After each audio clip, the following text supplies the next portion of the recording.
Ethiopia has some of the most interesting histories and stories in Africa, and this video is about one of them. During the late 19th century, European superpowers were rapidly expanding their territories by invading foreign lands and forcefully taking over power. Within a few years, their influence over the African continent had extended beyond its shores into the interior parts. One after another, Europe took over power from every African country, but two nations, Liberia and Ethiopia, remained independent. Liberia was established in the early 19th century as an outpost for freed slaves returning from America, so it made sense why Europe did not bother to colonize Liberia again. However, Ethiopia has a much longer history, perhaps as old as the history of humanity. So it is fascinating to know that Ethiopia survived colonization attempts by the European superpowers, despite having less sophisticated modern weapons and tools. But how did they do it? Keep watching this video to find out why Ethiopia was never colonized. The Europeans first arrived on the shores of Sub-Saharan Africa in the 15th century. This early exploration was led by the Portuguese to find a new sea route to the riches of India. On their way, however, they established trading outposts and forts along the coast of Africa. From there, they traded valuable commodities such as gold, ivory, silk, timber, palm oil, spices, and eventually human slaves. Other European countries such as Britain, France, Spain, and the Netherlands soon joined their Portuguese counterparts in exploring the Atlantic coast of Africa. Meanwhile, most of the activities of the European explorers were limited to their coastal outposts for several decades. But this was mainly because the Europeans were vulnerable to many tropical diseases such as malaria. However, improvement in medical science led to the discovery of quinine, an effective medication for the treatment of malaria. This medication drastically reduced the number of Europeans succumbing to malaria and paved the way for them to travel inland and explore the vast continent. But almost at the same time that this was happening, slave trading was abolished in most parts of the world. This was once the most lucrative business for the European traders in Africa. However, the end of slave trade was not going to be the end of European activities on the continent.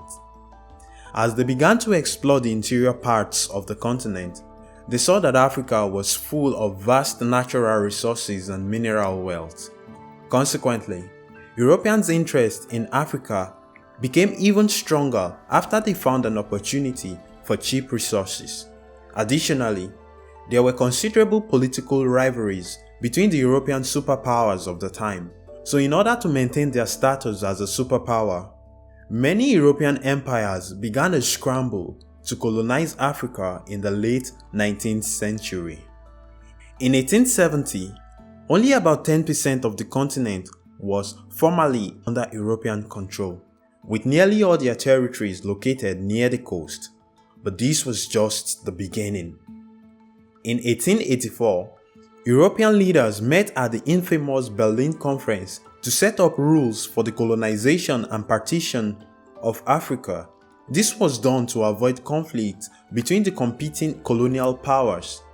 By the end of the meeting, 7 European powers arbitrarily divided Africa among themselves without consulting the people whose land they were dividing. Of course, many Africans put up resistance against the colonizing forces from Europe. However, the European powers used coercion to make the local people sign agreements that were often unfair to them, while they used force to crush additional resistance. By the dawn of the 20th century, the region of Africa under European control had risen from 10% in 1870 to almost 90% with only Ethiopia, then known as Abyssinia, retaining its full sovereignty. By the early 1860s, most of the different independent states in the Italian peninsula unified into a single state, the Kingdom of Italy. This newly found kingdom sought to establish itself as a great power.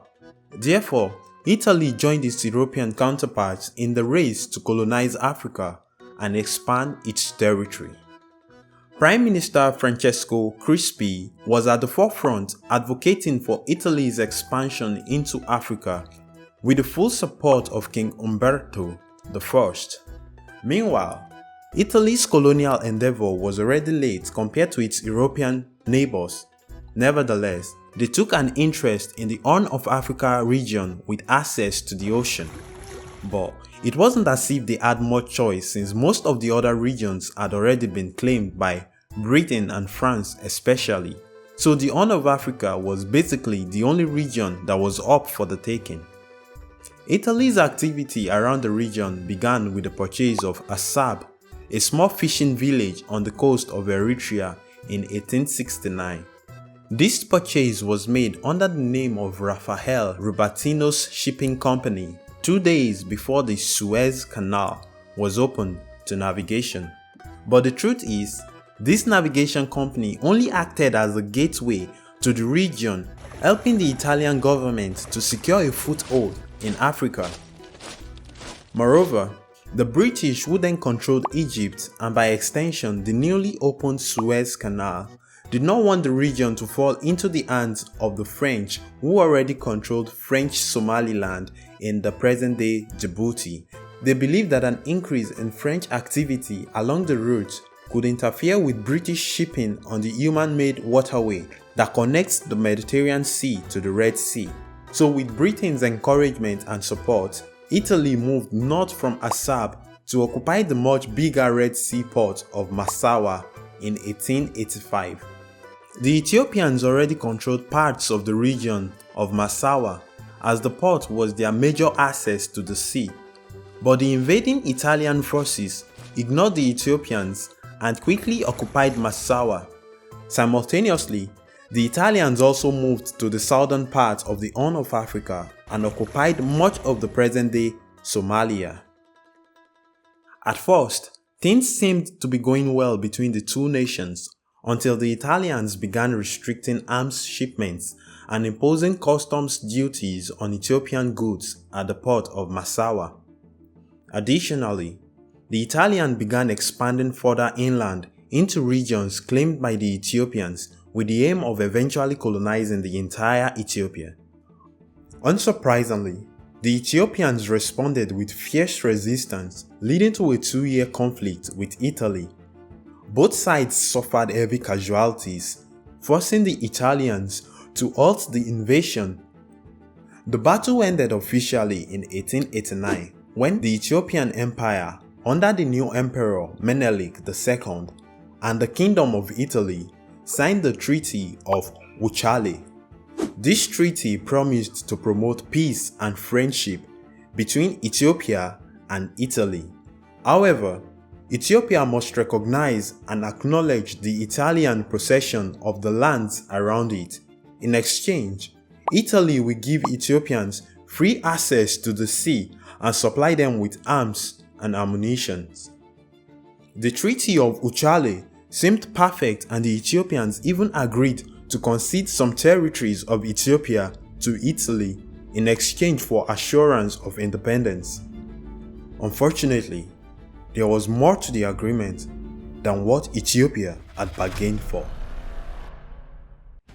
Following the Treaty of Wuchale, the Italians continued to expand along the Horn of Africa and eventually established the colonies of Italian Eritrea and Italian Somaliland.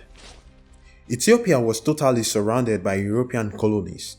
The Italian colonies were to the north and east, while the French were to the northeast, and the British colonies were to the west and east. But despite being surrounded by these great powers, Ethiopia felt invincible. However, Italy's desire to colonize them never went away. It was only hidden in the letters of the Treaty of Uchale.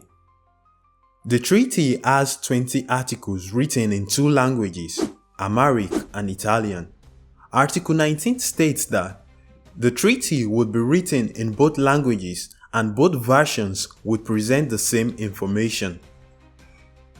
Unfortunately, there was little difference in the Amharic and Italian versions, but significant enough to start another conflict between the two nations. In the Italian version, Ethiopia was mandated to conduct all foreign affairs through Italian authorities, thus making Ethiopia a protectorate of Italy. However, the Amharic version of the treaty gave Ethiopia autonomy. Meanwhile, the Italian authorities seemed to be aware of this inconsistency, as they had immediately informed other European governments that Ethiopia is now an Italian protectorate. But Emperor Menelik disagreed and insisted that Ethiopia, unlike the other African nations, would retain its freedom and not be subjugated by Italy. Because of the Ethiopian refusal to abide by the Italian version of the treaty, the Italian government decided to use military force to impose a protectorate over Ethiopia.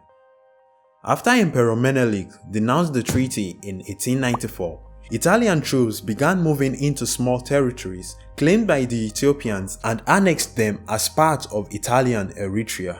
Furthermore, the Italians attempted to exploit the division among some leaders in the Ethiopian Empire, but to their greatest surprise, the leaders came together in solidarity and against the Italian invasion of their ancestral land. With this common goal, the people of Ethiopia united to defend their land even if it would cost them their lives. The Italian government ordered a full-scale invasion of Ethiopia in 1895, which marked the beginning of the First Italo-Ethiopian War. At first, the Italians were dismissive of the Ethiopians whom they called barbaric.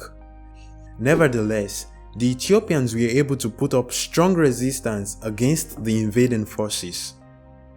After several battles, the war came to a climax at the Battle of Adwa in March 1896. Prime Minister Francesco Crispi sent more men to Ethiopia and ordered the Italian commander General Oreste Baratieri to finish off the barbarians. The general was reluctant at first, as his huge host was running low on supplies. But the Prime Minister berated him and accused him of being a coward. Unwilling to be humiliated, the general ordered his men to march towards Adwa at once. But this turned out to be his greatest mistake. The general and his soldiers walked into an ambush and were overwhelmed by the tens of thousands of Ethiopian army that were not afraid to die for their nation.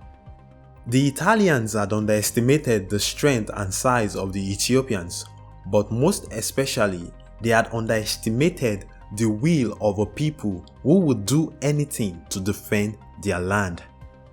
Unknown to them, Emperor Menelik was able to gather over 100,000 men to face the Italians. Furthermore, he had been stockpiling an arsenal of modern weapons over the years, some of which were acquired through treaty negotiations and purchases from Europeans, including Italy. The Ethiopians won the decisive Battle of Adwa and sent the Italians out of their land without any support from any other country. Russia was the only country that offered its support, but even then, its troops arrived 3 months too late for the actual fight. Following the victory, Emperor Menelik discarded the old Treaty of Uchale and signed a new Treaty of Addis Ababa, where Italy must recognize the absolute independence of Ethiopia. Other European superpowers also moved rapidly to adjust their relations with the Ethiopian Empire and treated the country as an equal. The story of Ethiopia's struggle to remain independent became the motivation for many other African countries to fight for their independence in the 20th century. It is also worth noting that the Italians invaded Ethiopia again in 1935 under the leadership of dictator Benito Mussolini. They invaded Ethiopia for 5 years until 1941 during World War II, when the Allied forces liberated Ethiopia and dissolved Italian East Africa, effectively ending Italian colonial reign in East Africa. Thank you for watching. Please support us by subscribing to this channel.